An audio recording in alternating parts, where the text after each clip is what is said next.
ini bentuk apresiasi saya secara pribadi mewakili rakyat Indonesia yang berterima kasih atas kehadiran Profesor Henry Subiakto, karena bagi kami rakyat Indonesia kehadiran seorang ahli yang berani bersuara untuk meluruskan kebengkokan aparat penegak hukum dalam menerapkan Undang-Undang ITE seperti Profesor Henry Subiakto ini seperti pahlawan yang harus kita berikan apresiasi dan kita tunggu terus kehadirannya.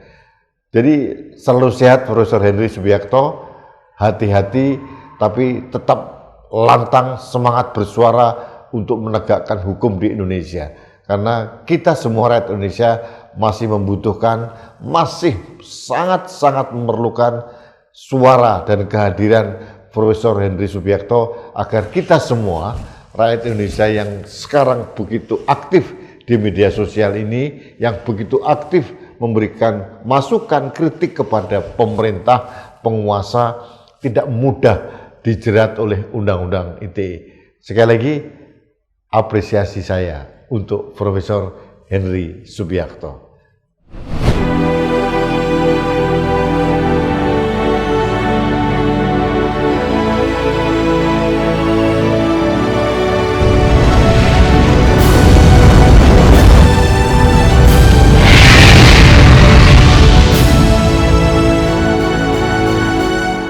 Halo sahabat Indonesia, kita bertemu kembali dalam Opini Rudy di Anak Bangsa Channel.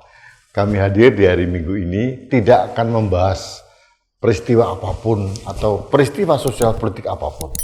Saya ingin beropini terkait sebuah fenomena adanya sosok tokoh bangsa yang ingin menyelamatkan sesama rakyat Indonesia. Yang ingin saya bahas adalah Profesor Dr. Andes Henry Subiakto SH.MSI. Mungkin Anda sudah tahu sosok Profesor Henry Subiakto karena akhir-akhir ini beliau menjadi trending topik membela kepentingan teman-teman yang sedang berjuang untuk menyatakan ijazah Pak Jokowi ini asli atau palsu.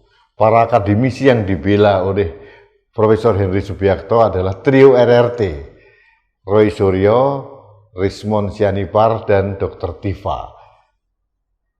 Profesor Henry dengan jelas mengatakan membedakan dua hal. Masalah ijazah beliau tidak ikut campur, tidak ikut memberikan opini, tapi beliau memberikan opini terkait dengan penerapan pasal-pasal dalam Undang-Undang ITE yang diterapkan oleh Polda Metro Jaya untuk menjerat Roy Suryo, Dr. Rismon, dan Dr. Tifa. Nah, saya ingin mengajak Anda untuk menyaksikan apa yang disampaikan oleh beliau berikut ini. Bahwa ini persoalan penggunaan Undang-Undang ITE. Ini kasus yang sangat jadi perhatian publik saja, penerapan Undang-Undang ITE-nya nggak benar. Ada pasal-pasal yang bukan diperuntukkan untuk persoalan seperti ini, yaitu pasal 32, pasal 35, pasal 28 ayat 2, bahkan juga pasal 27A itu pun juga tidak tepat ya, tapi masih dipaksakan. Makanya saya hadir. Saya hadir karena apa? Jangan sampai Undang-Undang ITE ini dipakai untuk menjeratin orang-orang yang berbeda pandangan politiknya dengan negara atau pemerintah. Ini kasus yang sangat jadi perhatian publik aja, pemanfaatan dan penerapannya salah. Sama dengan kemarin itu yang terkait dengan Rudy Kamri itu yang sudah dilakukan oleh Pengadilan Negeri Jakarta Utara itu. Dan juga Pengadilan Tinggi DKI. Ini diulang-ulang. Selalu Undang-Undang ITE. Saya sebagai orang yang ikut terlibat dari tahun 2007 sampai tahun 2022 mengurusi persoalan ITE, terpanggil, saya miris saya melihat ketika Undang-Undang ITE dipakai untuk menjerat para aktivis-aktivis yang kritis. Itu akademisi, itu saya datang di sini. Makanya saya nanti akan menjelaskan kepada aparat Kalau sama orang yang ikut membuat saja nggak percaya, mau sama siapa lagi? Gitu loh. Sobat Indonesia, Profesor Henry Subiakto ini adalah seorang guru besar dari Universitas Airlangga, dari Fakultas Sosial dan Ilmu Politik Visipol. Beliau lahir di Yogyakarta tanggal 29 Maret 1962. Akhir-akhir ini beliau gencar sekali menyampaikan tentang betapa seringnya aparat penegak hukum, khususnya kepolisian, kejaksaan maupun pengadilan, memaknai Undang-Undang ITE. Kenapa beliau mempunyai concern untuk itu? Karena yang pertama, beliau adalah pakar komunikasi politik, beliau adalah orang yang terlibat dalam penyusunan Undang-Undang ITE, karena beliau pernah menjadi staf ahli Menteri Kominfo selama 15 tahun, dari tahun 2008 sampai atau 2007 ya sampai 2022, lama sekali. Dan beliau sangat fluent menguasai filosofi, makna dan teks dalam Undang-Undang ITE. Jadi beliau sangat concern kalau melihat aparat penegak hukum menjerat rakyat siapapun dia dengan pasal-pasal yang tercantum dalam Undang-Undang ITE. Dan sering sekali menurut beliau pemaknaan pasal-pasal Undang ITE ini salah. Salah penerapannya, karena bukan itu niat atau filosofi pembuatan Undang-Undang ITE itu diterapkan. Saya termasuk orang yang sangat dibela oleh beliau. Karena pada saat saya menyuarakan tentang opini saya untuk membantu negara, membantu masyarakat, membantu aparat penegak hukum mengekspos dugaan terjadinya tindak pidana korupsi, malah saya dijerat dengan Undang-Undang ITE. Beliau juga membantu banyak orang yang lain yang sering sekali dijerat dengan pasal Undang-Undang ITE yang salah. Pasal Undang ITE itu melindungi dokumen elektronik yang disimpan yang disalahgunakan oleh orang lain. Tapi dalam kenyataannya aparat penegak hukum, khususnya kepolisian dan kejaksaan, sering sekali memanfaatkan pasal-pasal Undang ITE untuk menjerat siapapun yang berbeda pendapat dengan penguasa. Kritik dari masyarakat sering sekali dijerat dengan Undang-Undang ITE, dan orang-orang atau tokoh-tokoh atau siapapun sering menggunakan pasal-pasal dalam Undang-Undang ITE itu untuk mengkriminalisasi seseorang. Dan menurut saya, Profesor Henry Subiakto ini menjadi orang yang datang untuk menyelamatkan masyarakat Indonesia. Dalam kasus Roy Suryo, dia tidak ingin masuk dalam wilayah tentang ijazah ini asli atau palsu, tidak. Dia hanya gundah, hanya tidak bisa menerima bahwa seorang akademisi, seorang peneliti itu bisa dijerat dengan pasal-pasal Undang-Undang ITE yang itu tidak tepat untuk diterapkan kepada Roy Suryo dan kawan-kawan. Pun pula dengan kasus saya. Pada saat kasus saya sebagai seorang jurnalis, saya menyuarakan tentang dugaan terjadinya korupsi di salah satu BUMD di Jakarta. Saya pun dilaporkan dengan pencemaran nama baik. Dan beliau dengan gigih menjelaskan kepada semua orang, kepada aparat penegak hukum, kepada hakim di pengadilan, kepada masyarakat umum, bahwa ada yang salah makna, salah menggunakan Undang-Undang ITE. Dan bagi saya, fenomena kehadiran Profesor Henry Subiakto ini sangat menarik di era media sosial yang saat ini sedang menjadi trending. Siapa di antara kita yang tidak menggunakan media sosial? Dan bagi saya, Profesor Henry Subiakto ini menjadi pahlawan bagi rakyat Indonesia agar mereka tidak mudah dikriminalisasi dengan menggunakan Undang-Undang ITE. Karena apa? Karena beliau paham, karena beliau sangat mengerti filosofi, makna, dan teks dalam Undang-Undang ITE, karena beliau ikut menyusun dan ikut menyiapkan landasan dasarnya mengapa kita memerlukan undang-undang ITE. Tapi dalam kenyataannya beliau juga merasa sedih. Ternyata undang-undang ITE ini sering sekali dipakai oleh siapapun aparat penegak hukum untuk menjerat orang-orang yang kritis kepada pemerintah.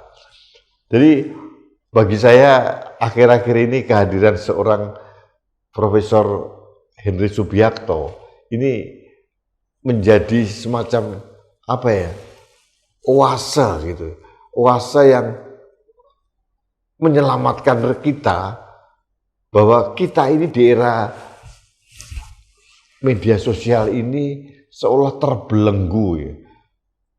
Karena apa yang dilakukan aparat penegak hukum itu mengakibatkan chilling efek ketakutan kepada kita untuk bersuara, mengkritisi apapun, karena sedikit-sedikit dikenakan pasal Undang-Undang ITE, sedikit-sedikit dikenakan pasal Undang ITE. Jadi ini yang sering terjadi dan ini sedang diluruskan oleh Profesor Henry Subiakto.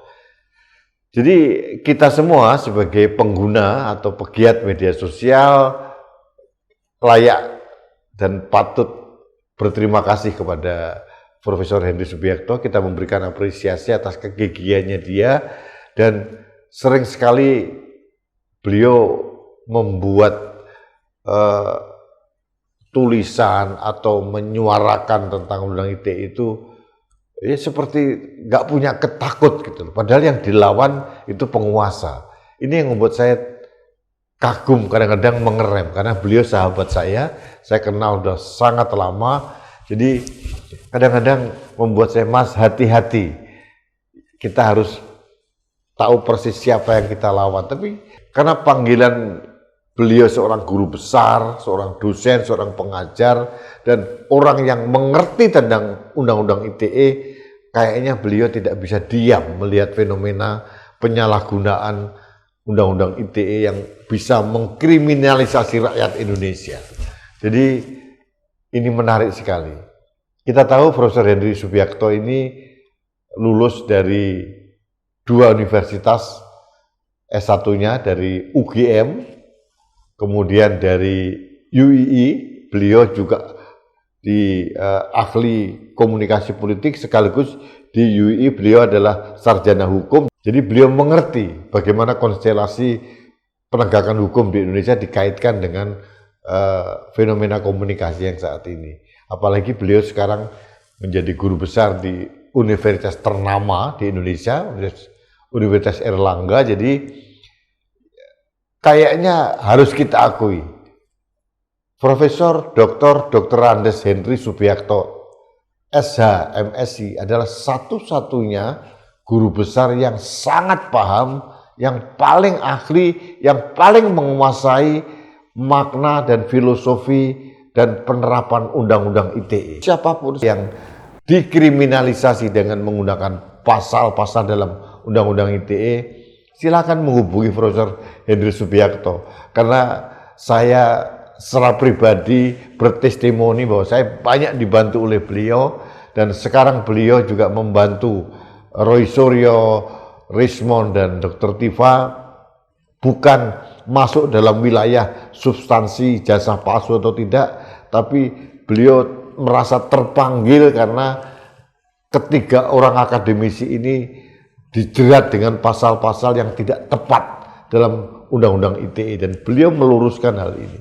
Jadi sekali lagi ini bentuk apresiasi saya secara pribadi mewakili rakyat Indonesia yang berterima kasih atas kehadiran Profesor Henry Subiakto, karena bagi kami rakyat Indonesia kehadiran seorang ahli yang berani bersuara untuk meluruskan kebengkokan aparat penegak hukum dalam menerapkan Undang-Undang ITE seperti Profesor Henry Subiakto ini seperti pahlawan yang harus kita berikan apresiasi, dan kita tunggu terus kehadirannya. Jadi selalu sehat Profesor Henry Subiakto, hati-hati tapi tetap lantang semangat bersuara untuk menegakkan hukum di Indonesia. Karena kita semua rakyat Indonesia masih membutuhkan, masih sangat-sangat memerlukan suara dan kehadiran Profesor Henry Subiakto agar kita semua rakyat Indonesia yang sekarang begitu aktif di media sosial ini, yang begitu aktif memberikan masukan kritik kepada pemerintah, penguasa, tidak mudah dijerat oleh Undang-Undang ITE. Sekali lagi, apresiasi saya untuk Profesor Henry Subiakto. Sahabat Indonesia, terima kasih. Saya kira suara saya mewakili Anda semua.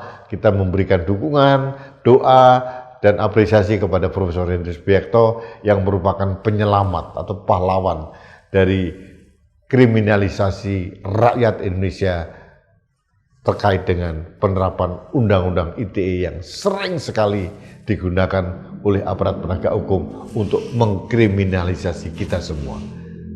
Terima kasih, kita bertemu kembali dalam Opini Rudy selanjutnya. Sampai jumpa.